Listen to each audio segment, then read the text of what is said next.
Ginawa mo ito sa Kanya, hindi siya magsawa sa iyong pag-ibig. Gawin mo ito, napakadali lamang, ngunit ang epekto ay isang sobrang matindi.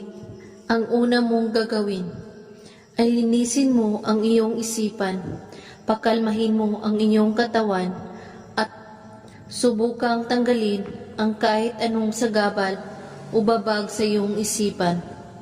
At kailangan mo itong gawin sa bilog ng buwan at sa madilim na kwarto mo. Pumunta ka sa iyong kwarto na madilim at umupo ka at sambitin mo ang pangalan niya ng 3 beses.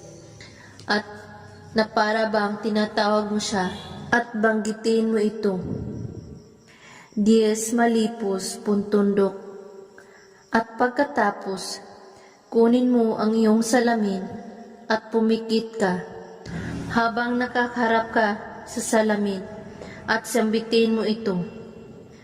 Sa pamamagitan ng salamin, tulungan mo ako. Ito lamang ang aking hiling na siya ay aking maangkin at ibigay siya sa akin. At ito ang naalay ko, tanggapin mo. At pagkatapos ay magsindi ka ng kandila at sambitin ito muli ng 6 na beses, kasabay ang pangalan niya. Alimangali, Zor, Kritya. At pagkatapos, ihipan ang kandila at itago mo ang kandila na natira at kalimutan mo nang may ginawa kayong ritual. Gawin mo lang ito sa kabilugan ng buwan, kahit anong oras.